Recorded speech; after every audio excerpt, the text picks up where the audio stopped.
much. Please join us.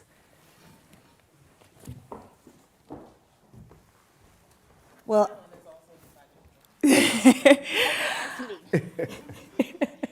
thank you all for being with us this afternoon. This is quite exciting. I have to be honest, I am still really just moved by your words. I feel like I almost just need a moment. So before we begin, I wanted to just talk a little bit about why it's so important that we think about civic engagement and what it means to be part of kind of like the civil discourse and our civil rights connection to our just everyday rights, right? Like everything that we need, our fundamental needs as humans. And I want you to just kind of take a moment to think about like what that means to you before we jump in here.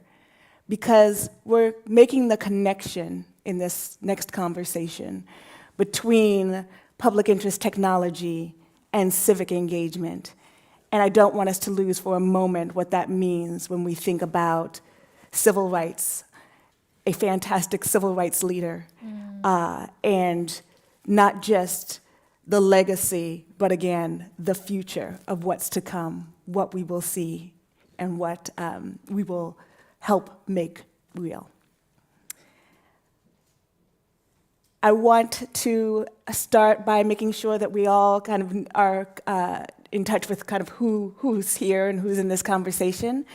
And I want to ask each of our panelists to just take a moment to introduce yourselves. I know it's written down there for you, but I'd love for us to just start with a brief introduction. So if you can just take a moment, and then we'll jump into this conversation. Great. Good afternoon. My name is Lili Gangas. I'm the Chief Tech Community Officer at the Kapor Foundation. And for folks who may not be aware, what we do, we focus really on helping making the tech ecosystem more equitable and creating opportunities, as we've shared, of what does the future look like, how do we shape it. And for me, this work is extremely personal, both because of how tech has changed my life, my family's life, what I was able to work on as an engineer, what I decided to leave, why I had ethical decisions in a lot of these times, almost 20 years ago, to where I'm doing now, which is really how do we help use technology in a way that is actually helping close gaps of access, creating opportunity, creating choices that ultimately provide us those freedoms. And we are really probably at one of the most challenging and turning points of our entire human generation to date, because never have we had the opportunity of so much data, lower cost of these technologies, and yet the majority of the population of the current state of the US is not reflected in who those creators are. So for me,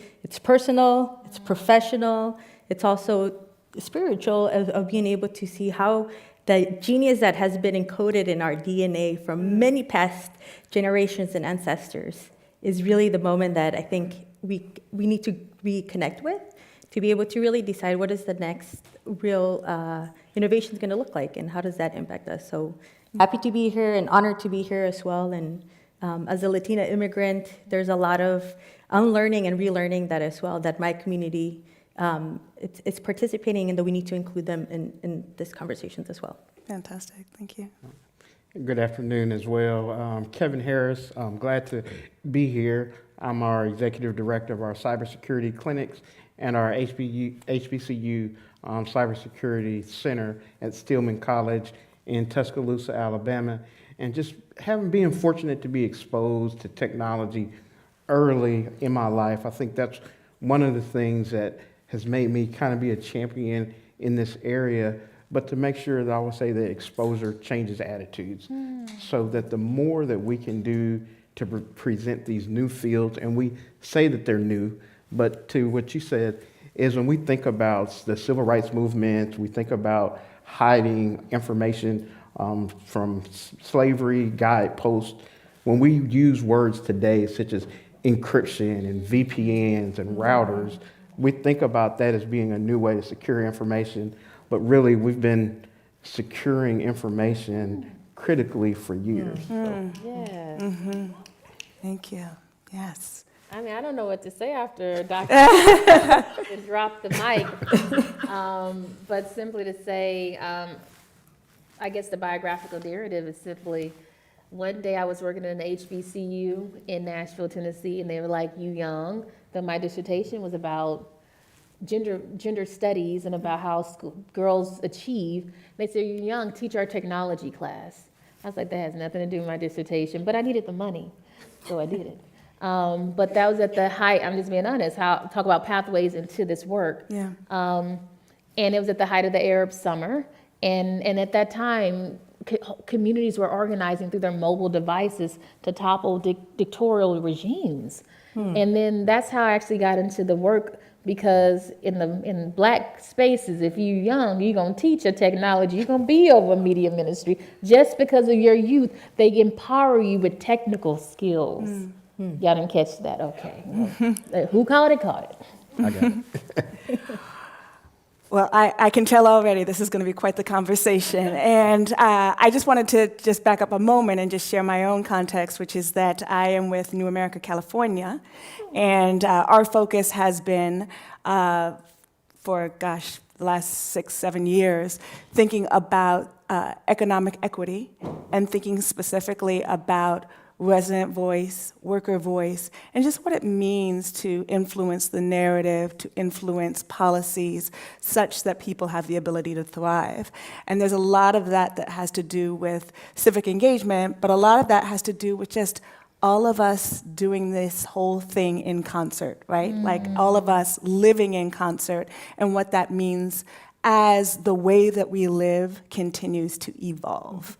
You could go back centuries, and the way that we live is constantly moving in different ways. And what that means in terms of the tools that you need, and the way you need to be conversant, all of that is always changing. And so that's why it's so important to have this conversation that we are having now. I wanted to jump in and ask Lili our first question, which is related to the people who are thinking so deeply right now about civil rights have been going through a really important shift. And that shift has been more of a focus on digital rights.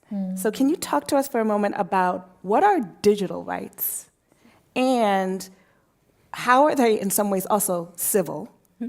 And what are some of the things that we should be considering as we confront this in our lives? Yeah, definitely. I think if we look at the current space that we're in and the role that technology currently plays, right, in access to education, healthcare, employment, and even voting information, as we were discussing last night.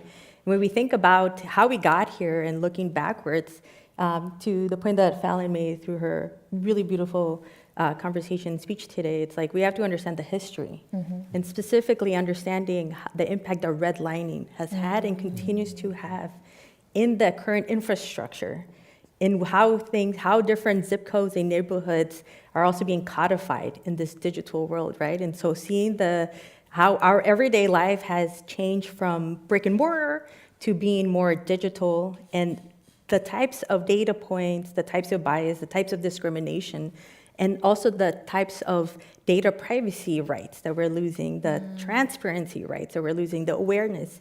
We're at a moment that we don't understand. Many of us, especially in the communities that we're working with, may not be understanding or realizing that they're being discriminated in this digital sphere. And one of the areas that we, specifically at the Kapor Center, that we worked on last year was partnering up with Consumer Reports to specifically help raise awareness of what are some of these ways that these algorithms are really impacting who gets the mortgage rate, Right. who has the better healthcare access. As we saw during the pandemic, the data showed so clearly the disparities of equity in healthcare, in basic access to education, to internet, to jobs, to safety. And I think being able to leverage that moment of just really challenging times as we saw coming out of the pandemic, we must make sure that we don't lose the urgency of the moment that brought us together. Even for an instant time and second, the world stopped, right? And we all saw, wow, like no matter how rich you were or not, whether you had degrees or not, for that moment, the world stopped. And we also realized that without connectivity and access and digital literacy, a lot of the discrepancy of this redlining history was mapped and mirrored.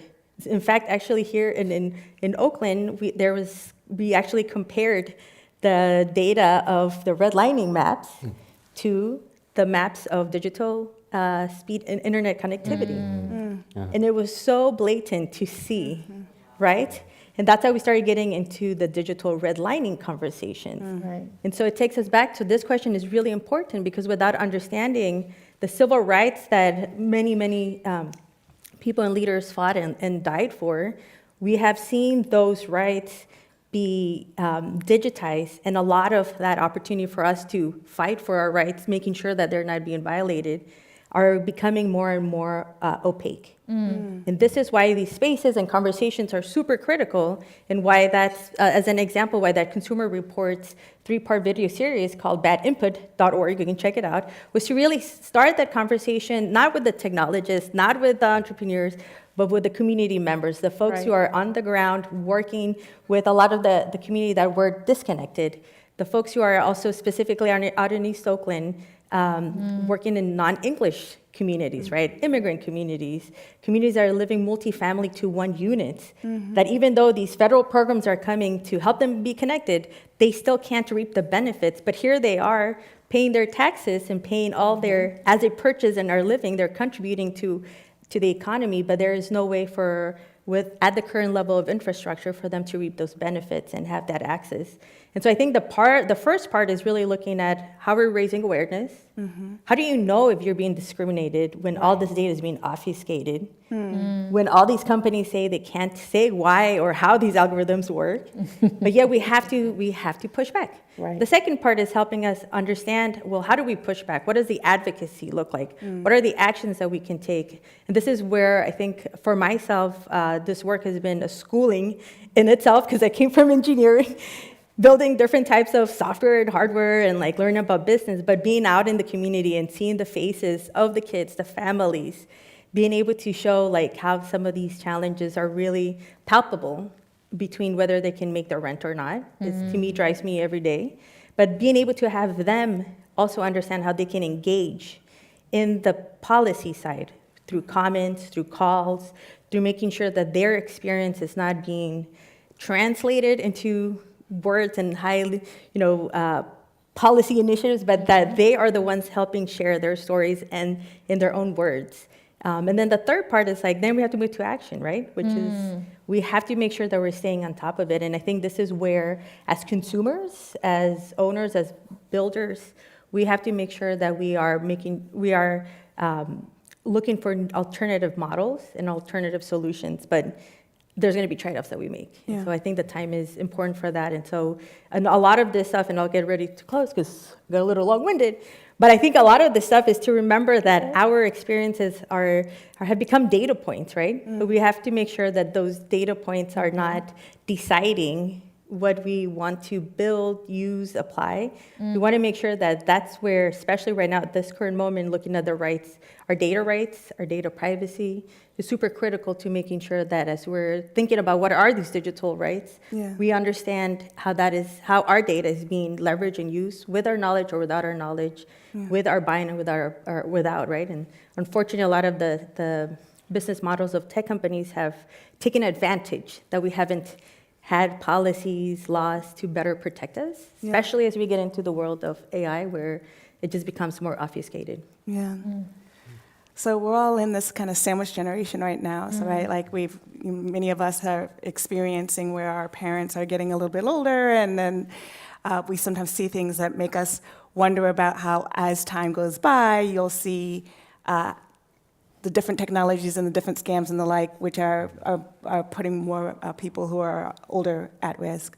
I was at the post office the other day, and a man came in and said, I need to get this package, but I was told that I have to come to the post office, or I have to, go to this website and so forth because they don't have the right information. And then as if I give them 30 cents, then I will be able to. And so the woman behind at the post office was like, "That's a scam, sir." And so he was like, No, it's not a scam. Like he was like, it's definitely. I just have to put in my credit card, and then I give 30 cents, and then so give me my package. And she was like, we never ask for your credit card information. Right. And so I was just thinking about that and what that looks like over time and building the awareness, as you talked about, educating, figuring out how to advocate. And I'm using that as a very tiny example. But I think about all of the things that need to, and it's only a matter of time before my kids will need to be explaining to me, all the different things that I need to be mindful of that right now, I can't even imagine exactly what they are.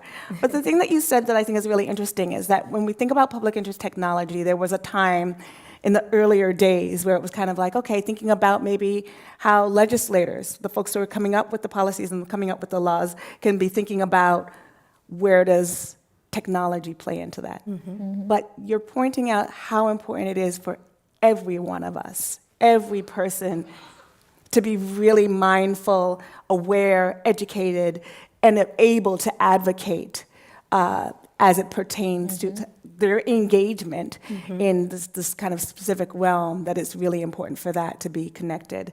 And then the other thing you said that I thought was really important is just that they're able to share their stories in their own words. And I think when we're changing the kind of narrative around any of these things, it's so important that we recognize that we can't change the narrative without changing the narrators. That's just so critical. Love that. I wanted to move on to ask you, can I call you Kevin? Should I call you Dr. Harris? Kevin's good. Kevin, I would love if you would talk to us a little bit about the importance of cybersecurity and in the context specifically of civic engagement. What are we kind of specifically should we be thinking about in this highly digital world?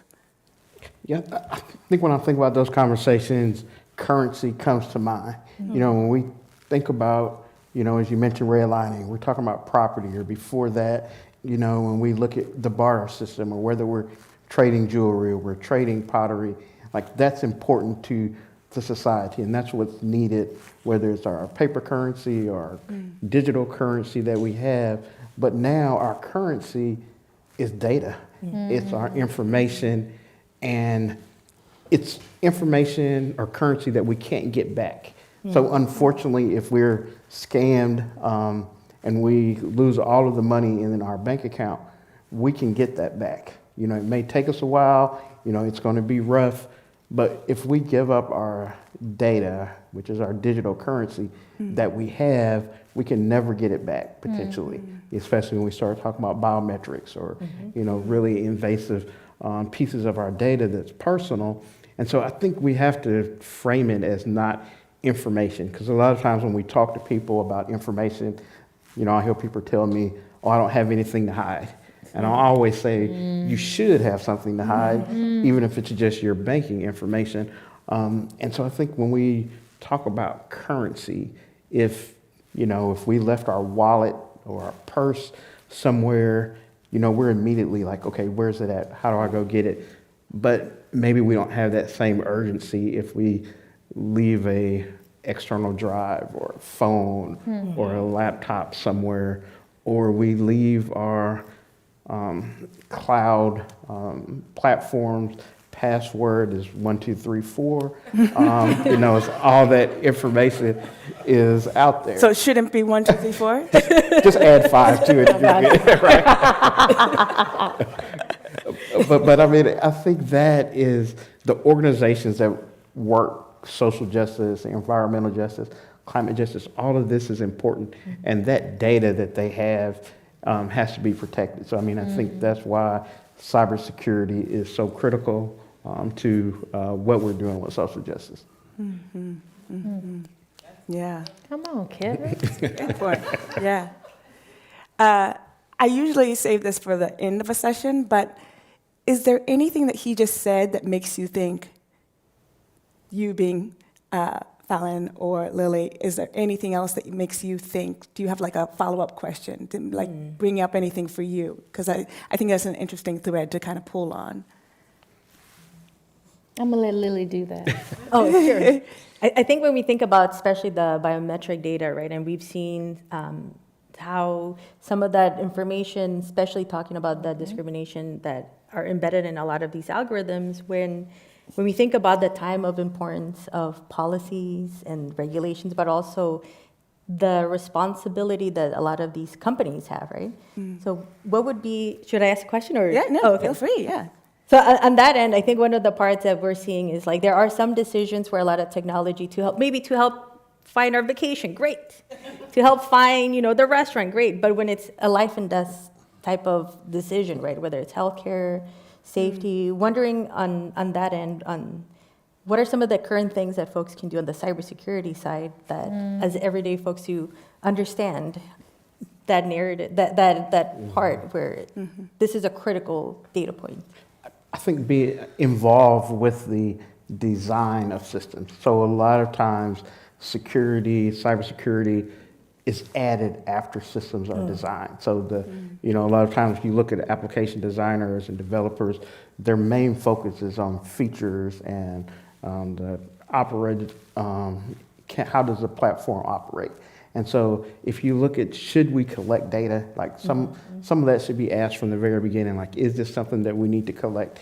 Is that something that we need to share out? And a lot of times it's easier to say, let's collect it, maybe we'll need it later, but really you're putting individuals, companies, their lives at risk, and potentially like when you talk about healthcare with wearable and implantable devices and sharing that information. And sometimes I think even consumers that might have a wearable medical device or implantable device don't know the risk because sometimes the medical facilities will say, oh, it's okay. And I think sometimes they'll even, will say the likelihood of this device being attacked is low because someone has to be within X amount of feet, 10 feet, 20 feet. So that should make us comfortable. Well, we're relatively close here, so over an extended amount of time. Right. So, I mean, these are things that we have to think of. And sometimes, just making sure that, people are aware of risk, I think is our role in cybersecurity. Yeah, I guess I do have one additional question if we're. yeah, please do. It makes me think about the translation for communities. And I know you're doing something with cybersecurity clinics. Can you talk a little bit about that? Yeah, so one of the things that we at the Consortium of Cybersecurity Clinics, and we have a clinic model at Stillman, is our students are going out working, in our clinic, the students are working with small minority-owned businesses to provide no-cost training and awareness to them. And so sometimes, especially small businesses, they're so involved in providing their service, their product, and they may not be able to fund even a cybersecurity training for their employees. So the clinic model provides these services for free, but it also is important because the students get that experience before they graduate. Because in the tech field, as we know, that sometimes that first job, they want you to have, 1 to 3 years of experience, which is, crazy to me that it's an entry-level job, but they want 1 to 3 years of experience or 5 years of experience. And so how to get there. And so the students are able to get that experience. So thanks. You represented Stillman. Well, give it up for Dr. Harris. And thank you both for asking these wonderful questions, and thank you so much for having these wonderful answers to them, Kevin. My question for any of you, now this is open, is what role do you see public interest technology playing in the future of civic engagement? And to some extent, you've already talked a little bit about this, Kevin, but for any of you to add in, and what I want to say as a kind of specific distinguishing point is we could talk about public interest technology impacting how the individual kind of protects their own kind of, lets their voice be heard in their own protection of their well-being and their self-interest, their family, what have you. But when I think of civic engagement, I think of it beyond just kind of like me and mine. So it's not just like, what do I do to make sure that Autumn McDonald, I am safe, and that my kids and my husband and my close friends and like my people. So what in your mind is specific to how I engage in my community, or how I think about Oakland, or how I think about the state of California, and how I am then engaged in what's in our best interest? What are some tools that I can use if I'm thinking about that connection between public interest technology? And it may not be me, I may not be the best example because I am not a technologists per se, but. Oh, now listen, did you not hear my whole speech? I know, okay. And You me do. I'm about to specifically because say, oh I my am God, all, I gave my heart and I soul think to that. about justice. Aha! No, what I push back on that slightly. Yeah, please. Number one, you should never have to qualify your greatness because you are great irrespective. Let me just say that as a Black woman, saying this to another Black woman. The second thing I will say, see, Adrienne and I have a lot of conversations, y'all. And I am of the mindset, the definition of public interest technology. I don't know if we've yet canonized officially what it is and what it should be. And I know that there are a lot of conversations on what it is not. I think, so when you ask me a question, how does public interest technology affect civic engagement? I am at a moment of saying that for me, it is the same. I cannot extrapolate them from each other because technology is terraforming our lived and democratic systems. And so our response will be a public interest tech response. Does that make any sense? Absolutely. And so I think about this a lot. The definition of how we think about this, the idea that you hosting a panel of thought leaders that you have to qualify, yet again, that I'm not a technical person in order to, but yet you're doing the work of public interest technology. You're engaging in conversations about how data and how these iterative technologies are being used to take away freedom. And so I think for me, to even answer your question, eventually we as a discipline, because that's what we're becoming, will need to canonize a definition. And it cannot be the current one where it's dependent upon technical expertise, because you would take her off the stage and you would take me off the stage, because I'm a political scientist by trade. That's my professor, y'all, from Spelman. So that's my initial thought to it. Got it, got it. I think for me, one of the concerns, and I think that's such a perfect capturing of the moment we're in, which it is that conversion, right? Of what is the words have a meaning, especially in tech.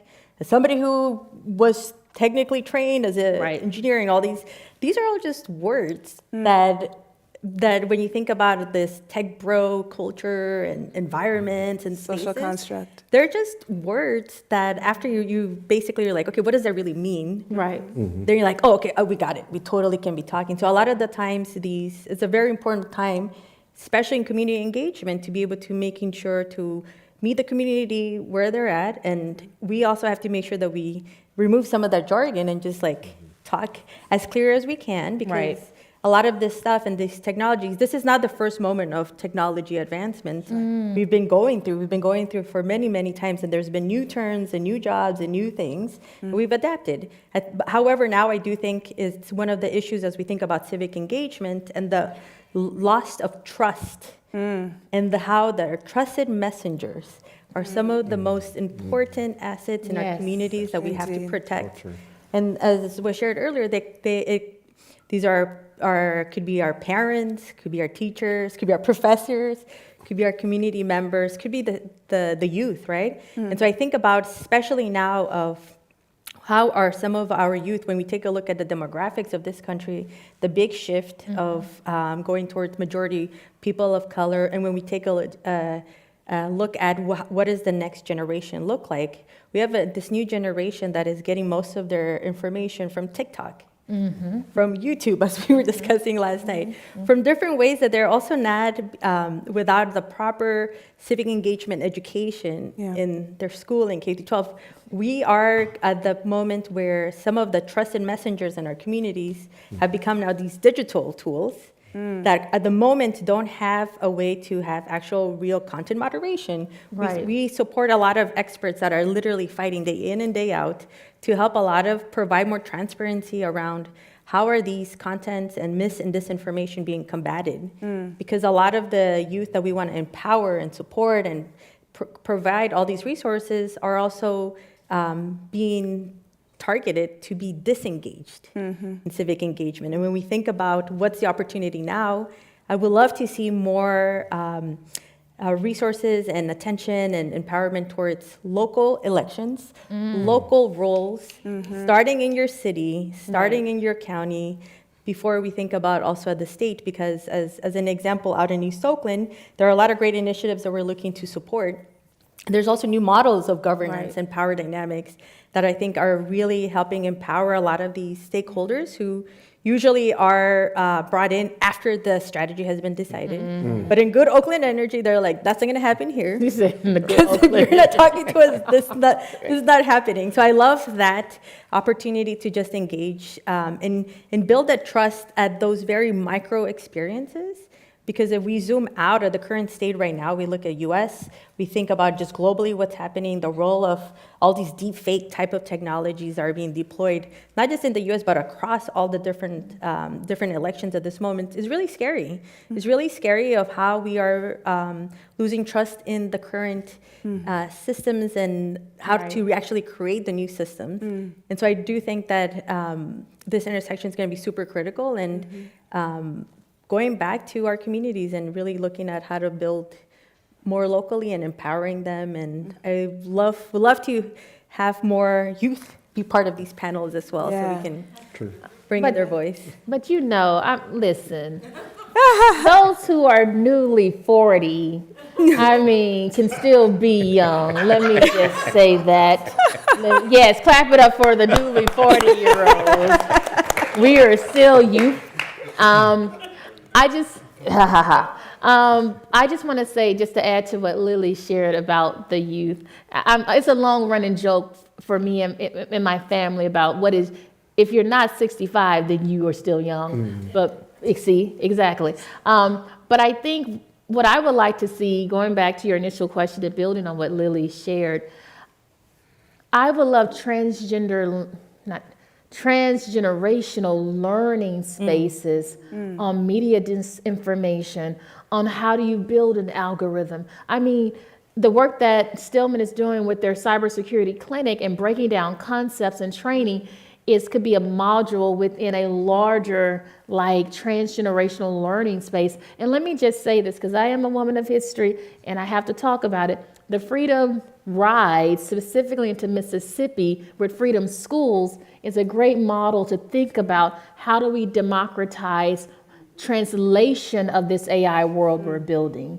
And so not only did you have people from Mississippi and you're educating them about their voting rights, but they had to learn how to read. And so it was both the political action moment, but also the basic needs. And having any AI, let me tell y'all, because, Justin gonna let me write for Tech Policy Press. Shout out to Justin. I know, right? I'm about to just always have something to say. You don't come to me with your AI regulation agenda, progressive people that I love, and some of them fund me. Let me say that. If you're not talking about digital equity and you're not talking about transgenerational learning spaces, because you won't have a movement. Right. Because I agree with LaTanya last night. I wasn't, I don't know if that was a space for me to be like, yes, LaTanya. I don't know. I should have done it, right? But we need a social movement. Any major democratic moment, whether here in the U.S. or international relations course I took, globally, was fueled by social movements. And so we have to begin figuring out how to interweave that into this very technical, privileged conversation we have in D.C., when really, in order to make D.C. better or the Silicon Valley better, it is the local, and Lili does a lot of good work in the local, that we need to push into. And so thinking about transgenerational learning spaces would be my solution. That's fantastic. It's interesting because I wanted to ask you all about some of the challenges, and you've already laid out so many that exist in terms of some of the ways people are getting information, some of the ways people are feeling like they don't necessarily have what tools they need to come forth and kind of be part of not just a discussion or a conversation, but actually the movement and the changes that they seek. And then the other piece, where as it relates to trust, right? Like, so many of these changes that we seek to see only move at the speed of trust, right? Like, so it only can become something when we can get to a place where people feel like the system is not stacked against them, where they can feel like what they are trying to do, that things won't be obfuscated or turned the other way, or that there's somehow some kind of like setup. But I did want to ask, I want to be mindful of the time. I did want to ask a question related to when you think about, I'm not going to say underrepresented communities, I'm going to say actively marginalized communities. And you think about what it looks like for those communities to make the most of leveraging public interest technology in their best interest. What are some of the strategies, or maybe most effective strategies, to create the kind of inclusive tech ecosystem, or just the inclusive larger community ecosystem that allows them to play, I won't even say more so than they could when the language or the currency of moving policy was different. But let's be aspirational and say just more than ever before. Like, what does it take for actively marginalized communities to get into, and we've talked a little bit about voting, and that's one way to kind of say show up in a civic engagement way, but there are plenty of other ways to show up, to be involved in terms of civic engagement. What can we be leveraging that maybe we're not? Or maybe, and I'll stop there because I can see you all thinking, but maybe, maybe it's not like a new fancy thing, but maybe that people may not be thinking of, right? So like, what is maybe old school that? Well, if I can go back to something you said originally, and when you said your people, you know, Yeah. and I think that's so huge, because if all of us say our people, and it's got so many intersections, so depending on what day of the week you talk to me or in what environment, my people might be different. And so, I mean, I think that's one thing that we can all just start out is just saying, when we talk about public interest technology, what's the community? What's my people? How to make my people, your people better? And I think if we all have that focus, then that's going to make the larger community better. So we're not just looking, you know, and we realize, hey, we've got some similar peoples together. And so I think that's really, Oh my gosh. really would help. Kevin for president, because I'm like, when we get to get our people to actually be we the people, maybe we could get somewhere, right? Well, see, I'm gonna go the opposite direction. And I listen, love our people.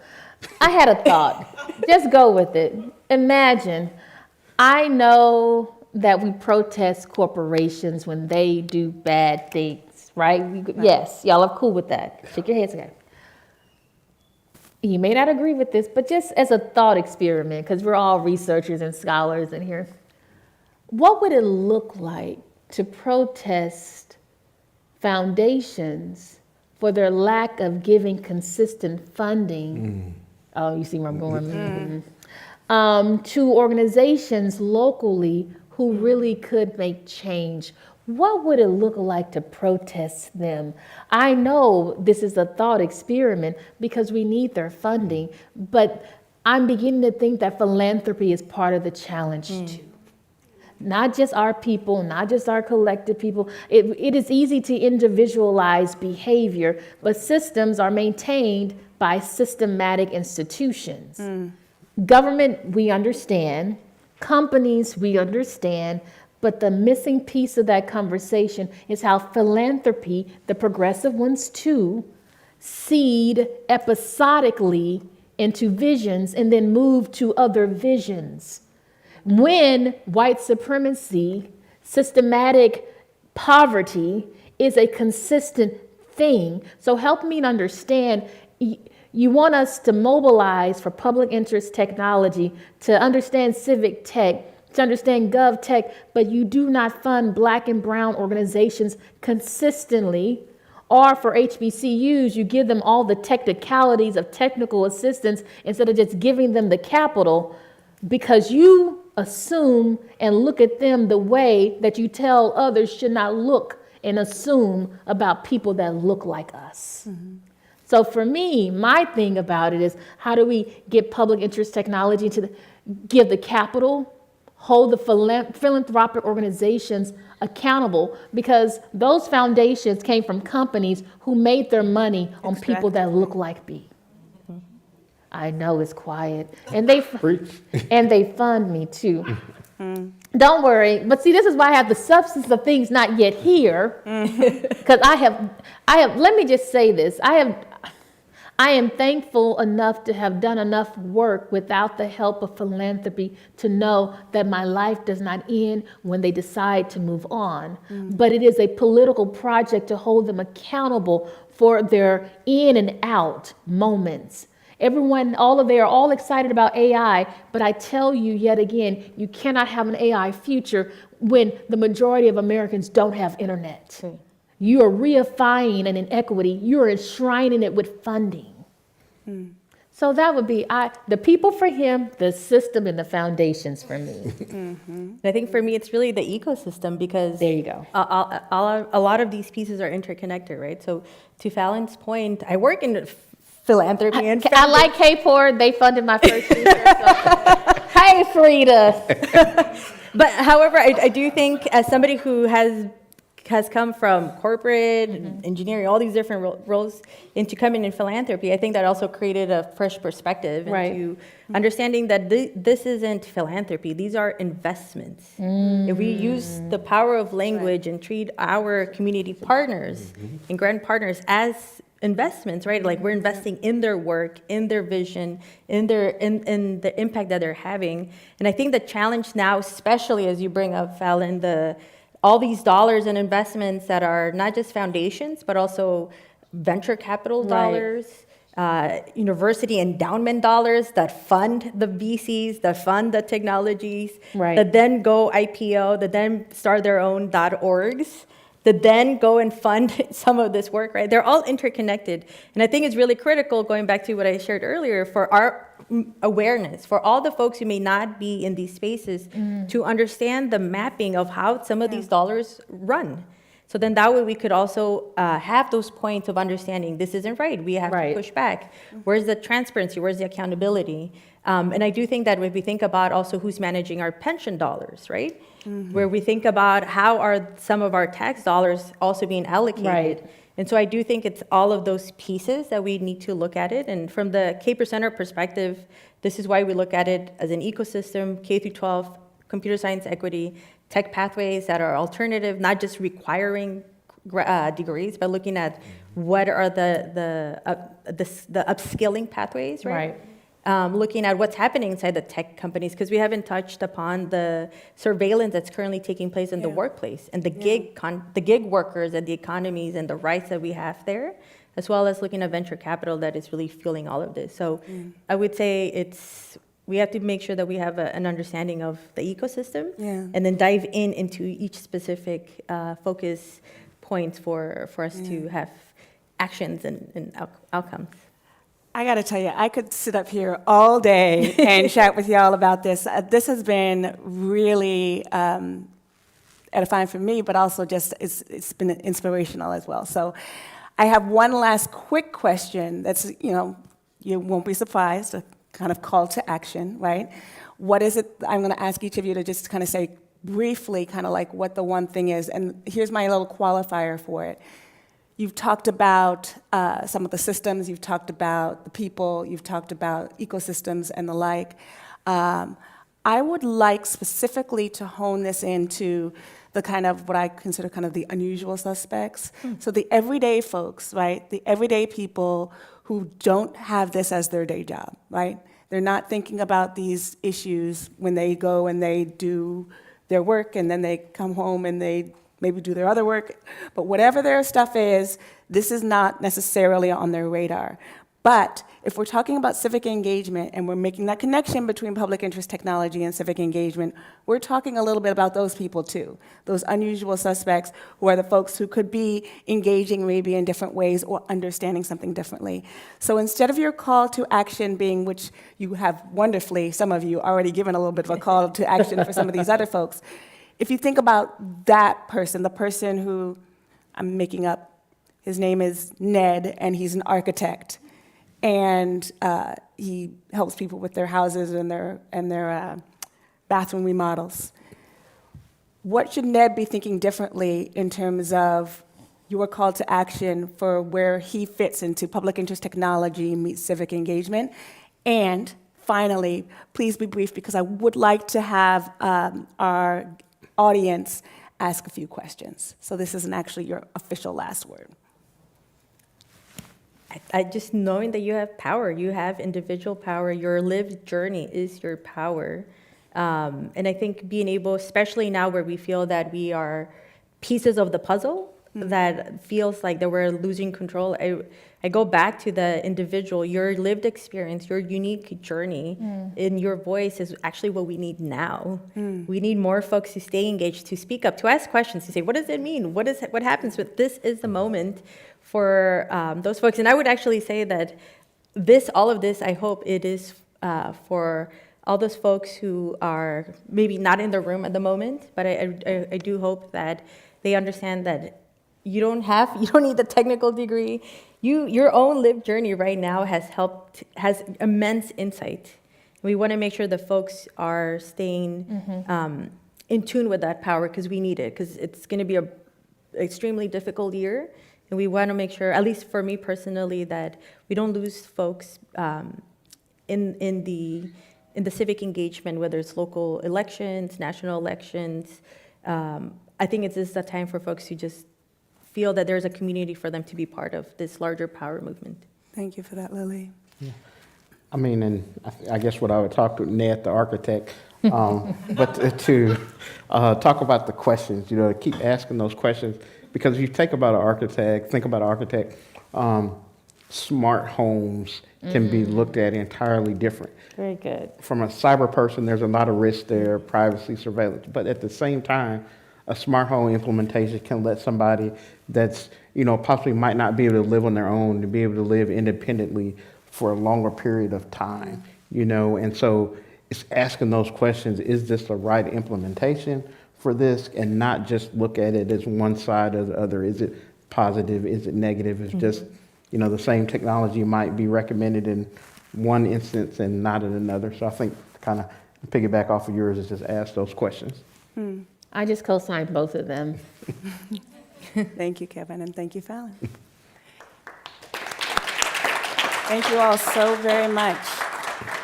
We'd love questions. Please, there is a mic. I think Andreen has a mic. I have a mic. If you have a question, just raise your hand, please. Come on now, this is a great I see a question right here. Hey.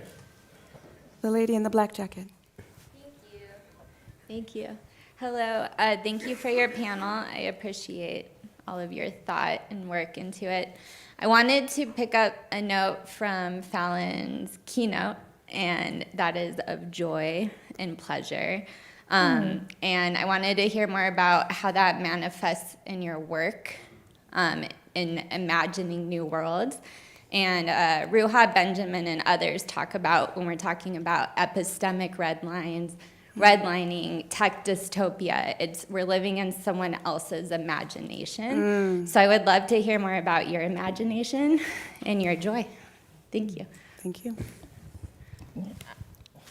Oh, but That's for... Is it for me? I mean, I was going to talk. Oh, go. No, go. And Lili, I got you. Go.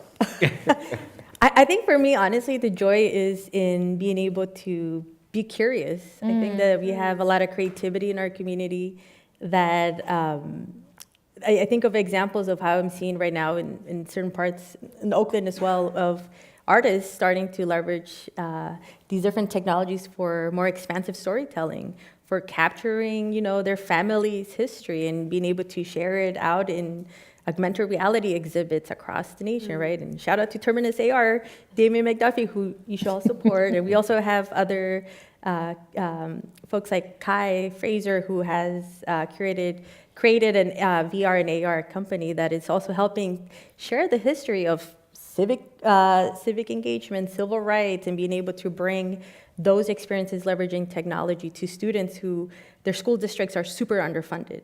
But yet with the creativity and imagination of something low cost, they're able to see different worlds, travel through time, really, right? And so I think that's the type of innovation that really brings me joy, and being able to see the people who are specifically Black women in the Black community as a Latina, right? For me to also know how to be a good ally and how to create space and investment and support that. I think that also brings me joy of how I can be part of that work, and also being able to help my own community be educated and be able to identify some of our own biases as well in the Latinx community. And so I think that there's a lot of education, a lot of knowledge sharing, a lot of cultural, especially seeing how we can all be in breaking bread together and being able to share and have shared experiences of family, of love and joy. And so I think those types of examples bring me a way that we can help remove some of those barriers that physically exist into a way that we can imagine and create new things. So I think creativity, art, community, family, ancestry, roots, I think are really important, especially now. I will simply say the conqueror gets to write the history. We all, really, those who conquer get to tell you this was the beginning, the middle, the end. Even though we know that there are concurrent stories happening in that same space. And so when I hear all the dystopic movies or the dystopic conversations about AI, I'm a bit of a cynic. Let me just say that to each of you. I am like, this imagination comes from people who have never had to figure out where their next meal is going to be. This imagination comes from people who have not had to toil with creating gumbo because they didn't have the best food, because they can shop in certain parts of New Orleans, right? That imagination comes from people who have never had to share a home. And so for me, it is not a future. That's not my future, because I know what it means to have and not go cannibalize people. And so for me, that notion of fear mongering and what the future is going to hold, it comes from people who have not done enough self-reflections on their own privilege. That's the first thing. The second thing I would say for me, and Andreen and I, once again, we have a lot of conversations. We have fallouts too, but then we can come back together. No, this is friendship. It really is a true friendship.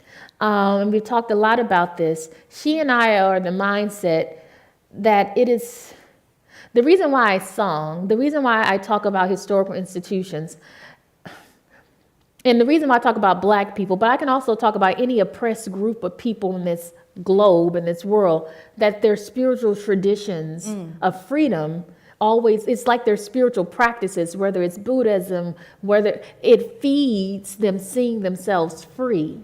And I think part of the challenge for us in a highly technical world that we're beginning to build out, and also among scientists and scholars, empirical scholars, irrespective of what discipline, it's sometimes hard for us to think about the malleable squishiness of spirit, which I think is joy, which I think is faith, which sometimes, if you get me really good, I think it's magic. It just depends on where I am in this world. And I think we have to, I do a lot of things. I keep telling you this. I am also a researcher. I know you think I'm a preacher, but I am a researcher. And part of the work that Kevin and I do is try to operationalize joy in our index on building a Black tech ecosystem. For me, it is the dreaming. Because systems do not change over time. They take other systems to push them out. They take social movements quicker to move systems. But I tell people, when I tell you a score for your city, and if it's able to create a thriving Black tech ecosystem, people used to get upset with me and say, oh, you gave me an F for my city, Fallon. I said, well, you ain't cultivate the systems not to get an F. However, if you have Black people doing any type of work of dreaming about a Wakanda, I will take that as an empirical point in my model and score against the disparity of your city. I know that's not scientifically true. One believes that a thought can change, but let me tell you, it has been the creative, radical imagination of Black people to envision freedom that made democracy real for everybody in this country. Do you see what I'm saying? It is the spiritual imaginative space that we as scholars and as practitioners need to build into our practice, into our scholarship, because it is the most consistent thread on how change actively happens. It is a thought. That is so powerful. That is so powerful. I appreciate you for that. Yeah. Are there any other questions? Maybe one more? I see a question right back here. Thanks. I'm hoping that maybe the three of you, four of you, will help me resolve what I come up against as a dilemma. I'm also not a technologist. I am a professor of English literature.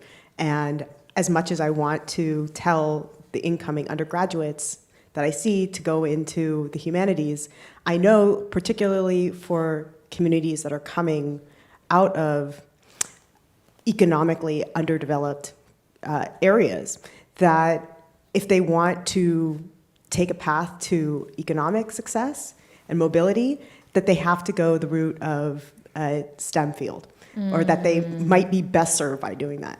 And so I'm wondering if we're talking definitionally about the future of Pitt and how we want to define Pitt, how we resolve the idea that on the one hand, we want humanistically minded people to go to tech companies, and on the other hand, the jobs that they will get if they go into tech companies will be the jobs that have the most precarity, that tech companies will cut first, and that perhaps they would be better served to take those humanistic ideals, not as a major, but perhaps into themselves and then take a STEM route.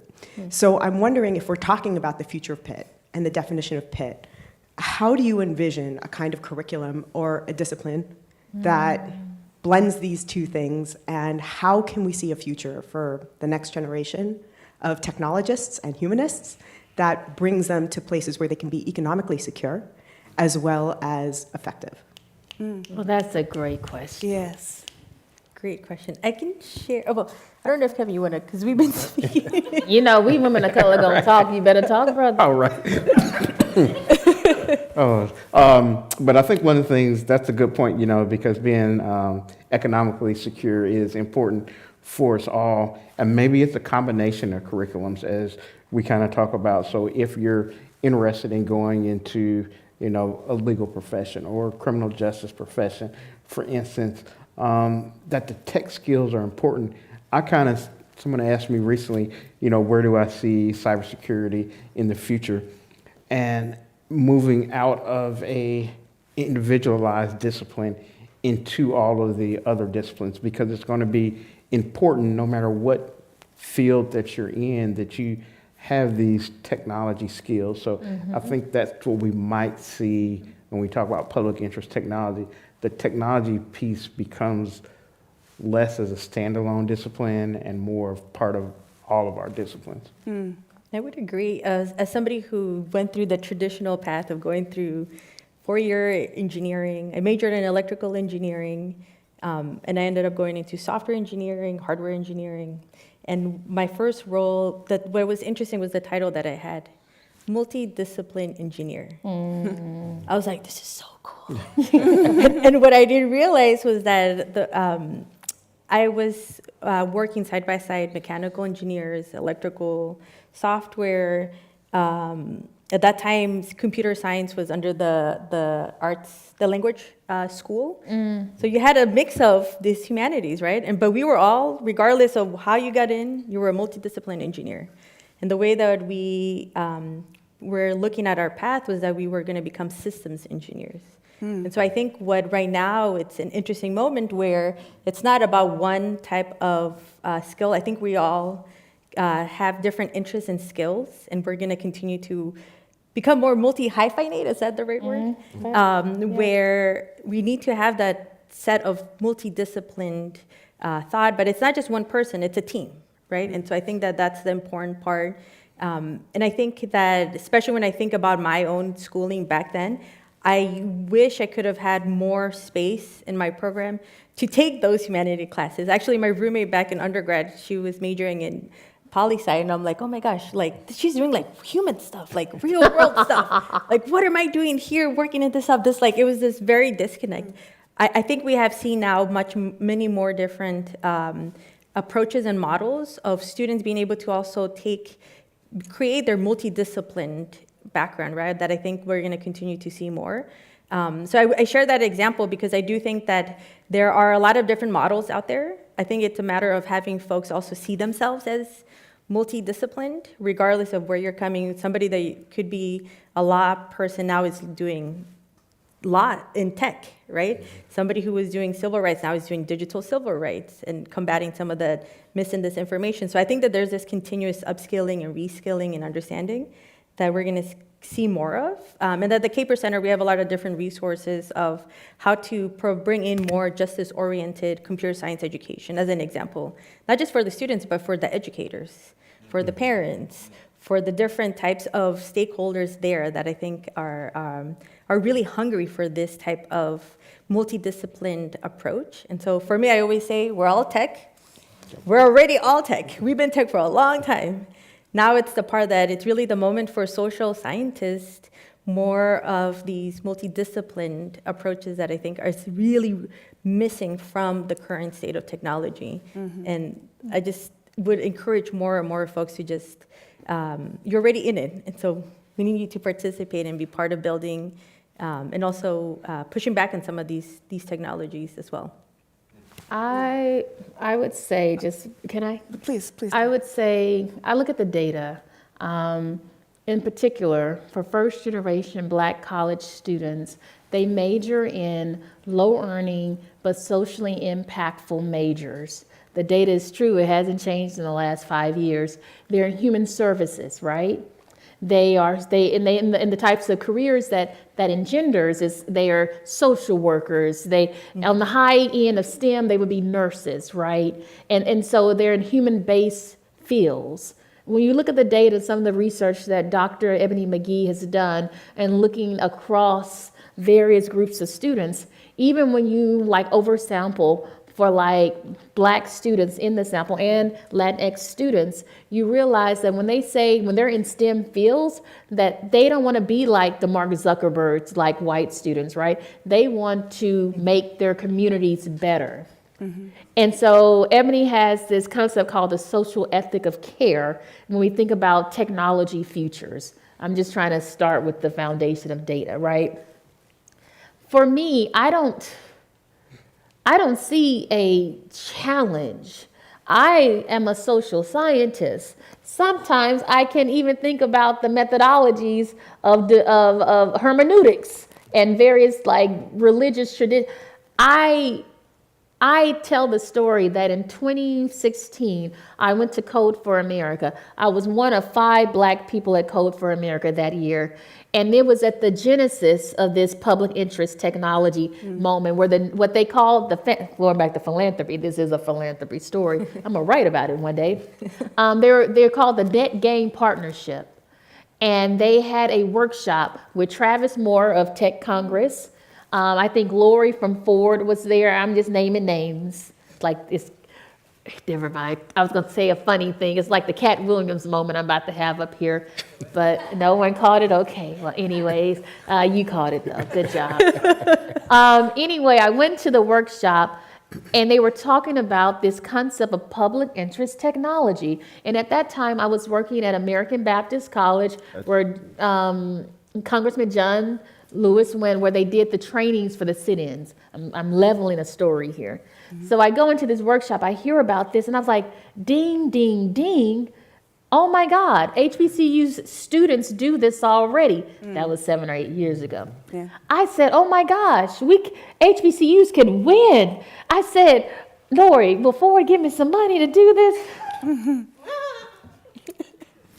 And she says, well, Fallon, we're at the precipice of this moment. We're not there yet, but I will connect you with the Kapor Center in Oakland through Allison, which is I've known Kapor for almost 10 years now. What I'm trying to say simply is I've always said, even at the beginning of this moment of canonizing the term, that it was always about social justice and the humanities. Because if I only relied specifically on the sciences to do this, then Black and Latino students would not be included because they're not in the STEM majors. Did you hear what I said? If our definition, going back to the praxis of this moment, is based on technical skills, and this is the future that we want to build as Pitt, then you take me off the board. You take my children off the board. You take our community off the board, because we're having to battle to be able to level set computer science for all in K through 12. So that when they come into your discipline or they come into your college, they are actually in those classes, that they are retained and have high attrition. I just want to be mindful. Sorry, I didn't mean to cut you off. I'm sorry, I I'm just wanna be done. I'm mindful of the done. time. And You did cut no- me off, though. I was landing, though. go, land. So my landing is simply this. Thank you. We all need to have a come to Jesus or Muhammad or whatever your spiritual practice is about what the definition and what the pathways are.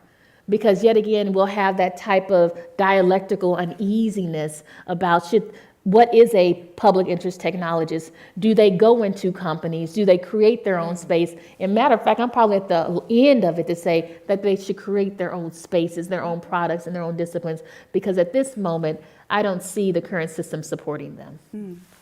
That's an excellent point, and I think that it ties in because you're asking what should the direction be for young folks who are trying to figure out what they should be doing. It looks like we have a few more questions, but unfortunately, I don't have the time left for us to continue on with the questions. But I have so enjoyed this conversation. This has been fantastic. And I hope that you will follow up with anybody that you wanted to ask an additional question to as soon as they step off. Thank you so much, everyone.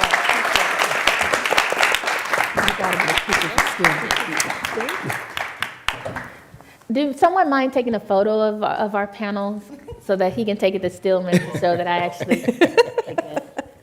Well, just a moment. Take your pictures. We will. There we go. Wonderful. Good tech and good people. All right. Give him another hand, would you? Another hand, y'all. Come on down.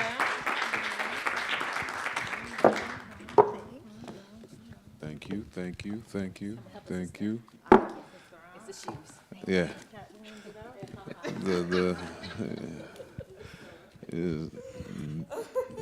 Sister Thank you Cat. all so much for Sister Cat Williams. I know this is such a wonderful conversation. Thank you so much to our last panelists, and thank you, Autumn, for mistresslessly doing that. That's so weird, right? Yeah, they you. always say they masterfully.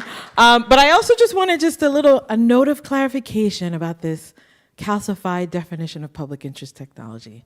I want to make a point that in the definition of public interest technology that I really worked hard and wrestled with is that I said, in order for you to understand the impacts of technology, you have to have someone who is in dialogue about what the tech can do. And often it is not the traditionally trained technologists. So I see this as an interaction within and across disciplines. And so I say that in order for you to even call yourself a public interest technologist, the humanities, the social sciences is a part of your training. That is what I've been advocating from the very beginning, and the hope is that public interest technology creates a space for that dialogue. And that's been embedded from the very beginning, right? So, but I understand the technology end of the frame really trips people up. But the public interest part is the piece that is about the interrogation. Of how do you know what you know? How do you figure out what impacts are? Just want to frame it there, but I get it.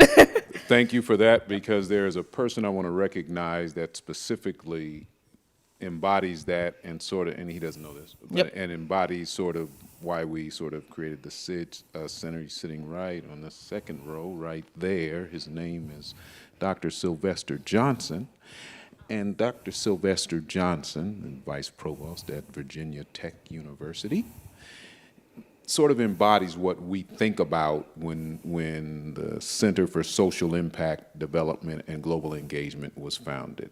What is the human side of technology, right? The human side of technology.